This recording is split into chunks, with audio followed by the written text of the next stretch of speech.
Hello and welcome YouTubers and Doctor Who fanatics to another Big Finish audio review. Today I'll be taking a look at Mistfall to start the monthly range for 2015, which is written by Andrew Smith, directed by Kent Bentley, starring Peter Davison as the Doctor, Janet Fielding as Tegan, Mark Strickson as Turlough, and Sarah Sutton as Nyssa for this full cast audio drama. So I'm going to do my normal procedure as you know, but if you want to go to my review straight away, click on this link coming down right now and it will take you straight to the review. If you've clicked on it or not, let's begin the video. So here we have the cover art. We have the Marshmen featured in this story, so it's back to Alzarius. And we have the 5th Doctor, Nyssa, Tegan and Turlough with the TARDIS and a very swampy background with another Marshman by there and the hills in the background as well. You have a very nice cover art. It's not made by Tom Webster, but I don't know who it made it, but it's not him.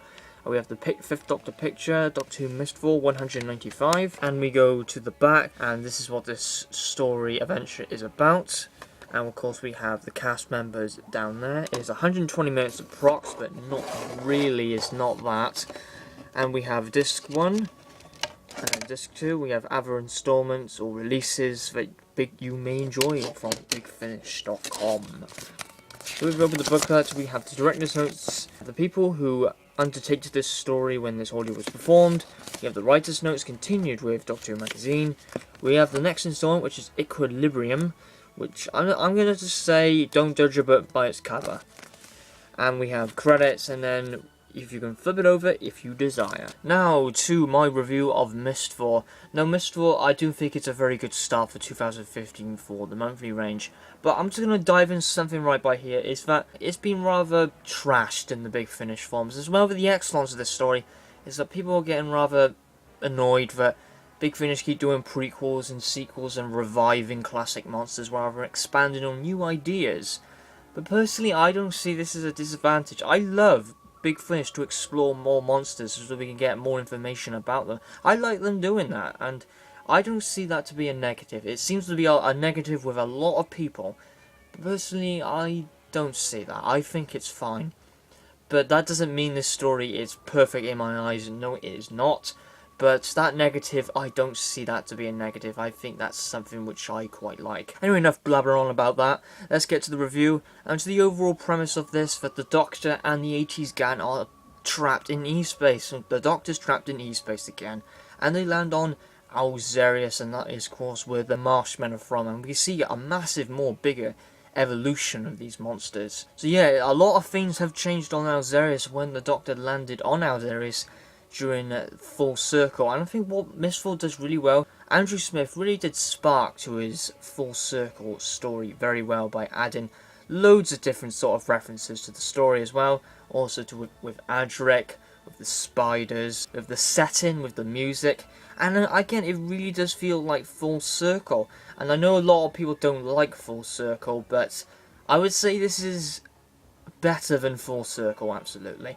And then the music is also absolutely brilliant, sparking 80s. It is a bit like the season 18 of Tom Baker and going into Peter Davison's era. So yeah, the music is brilliant. Yeah, part 1 and 2, yeah, it's been really well said, but very fast-paced story which really does intrigue you of what's actually happening, setting in the story. And of course, we see the Marshmen get into the story very quickly as well, and to explain, the Marshmen are a lot more feral and savage and aggressive monsters. When I looked in Full Circle, they were quite crafty, and they were quite nerve-wracked by their enemies. But this one, I wouldn't say they're crafty, they're a lot more feral and aggressive, and they do like smashing up everything. I remember, I believe it's Decider doing an experiment on one of the Marshmen, are quite similar to Full Circle, so it does spark a lot of Full Circle again. It was personally fine to me.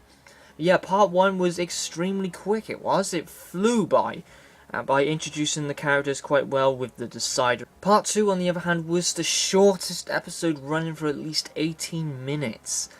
And yes, that's probably why it flew by.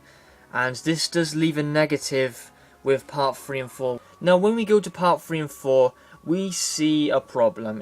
Things rather go undeveloped and rushed in this story. The good thing about this story is to see the evolution of the Marshmen. We see them actually evolve a lot, especially the Marshman leader, which is played, if I just turn it around, I think it's by Paul Paynton, who does a brilliant job as the role. I'll get to the characters in a minute, but he did a brilliant role as the Marshman leader. And we see them involved quite a lot. And also, not just the Marshmen, but also Alzarius, which I will not go into a single bit. I will leave all that mystery to you. Yeah, a lot more secrets get evolved about Alzarius, which may intrigue some people as well. But yeah, part 3 and 4, I saw it to be a quite of a rush story, and it was too rushed for me. And then part 3 and 4 felt so soggy and slow. Nothing else really happened extremely major in the story, and it was just all a thing about survival from the Marshmen and running away. It rather left me into an underwhelming, no more build-up. But anyway, we'll look at the characters now. That was just a simple structure of me looking into the structure of the storyline. Now we go to the cast members.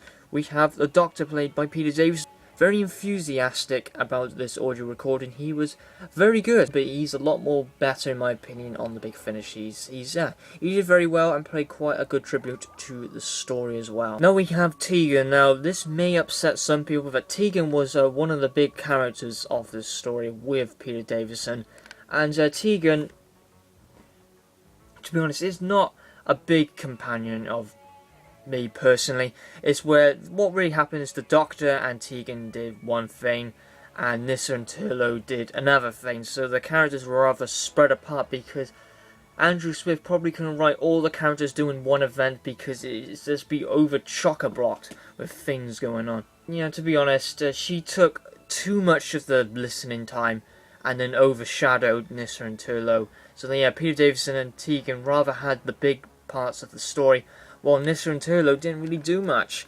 It's quite disappointing, really, from Andrew Smith. He didn't really do his character development good on one side, but not very good on the other side. Turlough had some good moments, I would say, but still not anything fantastic. He did some good dialogue in the story, as well as Nyssa. The supporting characters with Decider Merrion, played by Gemma Redgrave. Personally, really good supporting character. She stole the show for the supporting characters. She was absolutely brilliant, playing a really good role as well. An interesting storyline with the experiments. Some good dialogue between the Peter Davison as well. So yeah, very good character. And to be honest, the other ones were rather forgettable in my opinion. Rather than the Drell the Marsh Meter by Paul Payton was pretty good, but the others were rather quite forgettable in my opinion. Like Pixonus and Yarla Fan didn't really do too much that really won me over. More positives, they did, as I said, they do really make it feel like it's from the 1980s, either from season 18 or the Peter Davison era. So yeah, they did a really good job with the sound design and the music, where say a particular scene ends and it does that good old music swap to change to another character and their plot of the story. It's really good music. I do really enjoy it as well, and it does really feel that they're on Alzarius as well. Also with the spiders returning this, yes, they did look really bad in Full Circle, but you don't have to worry about that because you can't see them. Maybe quite a worry for arachnophobics out there, but still, yeah, they were good. They didn't play like a massive role, but they were in a part of the story, which was pretty good. Now we come to negatives of the story, which did not do it for me, is that it's a rather rushed and undeveloped story, which needed a lot more in it. A lot more, because Andrew Smith went rather lackluster near the end, or giving other characters rather forgettable parts of the story as well, and either two of the companions didn't do too much in the story either. So yeah, all I can say about this story is that it needed a little more thought put in the story, and needed to be handled a little bit more better, like giving Nyssa and Turlough a much more bigger part of the story, but yet again, he's dealing with so many different main characters. I know it's difficult. So yeah, if he is to write another story for the 5th Doctor and the 80s gang, I would say just make sure you write all of them as good as possible. And the other supporting characters were never too good in my opinion, except for the Decider and the Marshman leader by Paul Payton, which was brilliant. So overall thoughts and on Mistfall, it's just rather of a quite of an underwhelming story, where it's undeveloped in some parts which need to be explored a little bit more. But personally, it is a great story where they explore the planet Alzarius, also with the Marshman's evolution as well. But it just need a little bit more thought in it. So Mistfall gets a 7 out of 10. It's not a bad story. I actually really enjoyed it, but it just needed a little bit more in it.